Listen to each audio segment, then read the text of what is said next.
Boys and girls, we have another one. They did it again. Susan did it again.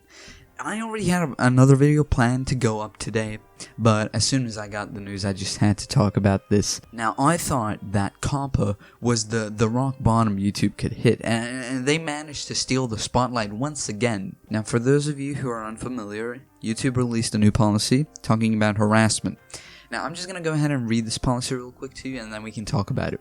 First up, we have exceptions. Debates related to high-profile officials or leaders. Now, that means you can still insult the orange man without any repercussions. Up next, we have scripted performances, which are insults made in the context of an artistic medium such as scripted satire, stand-up comedy, or music. Harassment education or awareness. Content that features actual or simulated harassment for documentary purposes or with willing participants to combat cyberbullying and raise awareness. Next up, we have monetization and other penalties.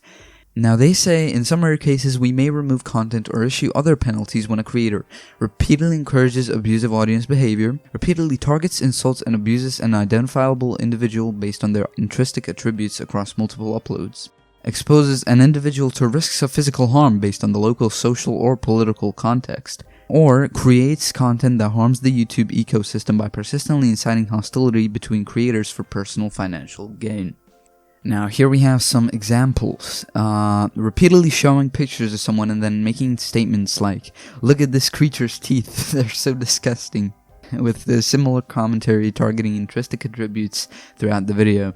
Or targeting an individual based on their membership in a protected group, such as by saying, "Look at this filthy," slower targeting a protected group, "I wish they'd just get hit by a truck." Using an extreme insult to dehumanize an individual based on their intrinsic attributes. For example, "Look at this dog of a woman, she's not even a human being. She must be some sort of a mutant or animal."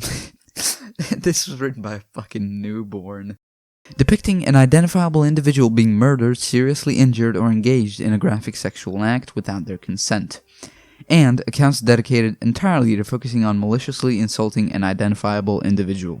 Now, the first issue I have with this is that it is extremely vague. Just like every fucking policy YouTube puts out, the way they define what you can and cannot do is extremely vague, and you have no idea what the fuck you're supposed to do.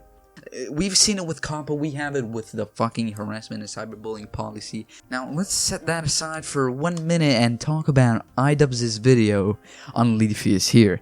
Now, when I mentioned that video, you probably think to yourself, wow, I remember that video. That was a very, very good video. That was a very well-informed video, right? iDubbbz did a great job.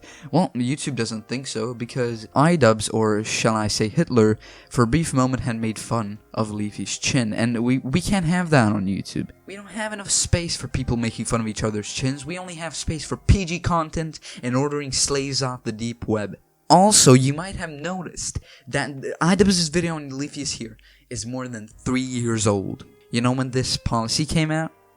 A little more than 3 days ago. So how was iDubbbz supposed to fucking know that later on, 3 years in the future, this might get taken down?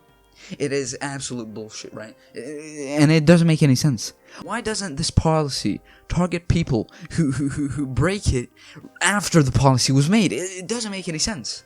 It doesn't make any sense at all. I don't know why I'm surprised anymore, actually, because YouTube did an awful job at any new changes recently, and I think that it all stems from Susan being an incompetent CEO and just eating the shit of companies that might buy ads on her website. And it's crazy how much the creators are getting fucked over and just wronged all in general. What this is doing is it's just preventing us from being creative, right? Even if you throw a jab at somebody really quick with no actual malicious intent, YouTube doesn't give a shit about the context. We've seen it time and time again. You'd be very gullible if you were to assume that YouTube is actually going to look at the context of all the videos that they're targeting. And ladies and gentlemen, I'm just sitting here in my nice little chair, sipping coffee and waiting for YouTube to fall down. I'm waiting for some other company like VidMe or Dailymotion or Twitch even. I've heard they're working on their own video streaming platform, and I'm just waiting for YouTube to be either fall out of relevancy absolutely and becoming obsolete, or actually having to benefit the consumers for once. And in any other case, the consumers are going to win with just a little bit of waiting, and that is my hot take on the new YouTube harassment and cyberbullying policies. Let me know what you think down in the comments below. If you disagree with me, if you have another point to add, make sure to let me know. I hope you enjoyed this video. If you did, I would really appreciate it if you could leave a like, or if you're feeling more generous, hit that subscribe button and turn on the notification bell, and I'll see you guys in the next video.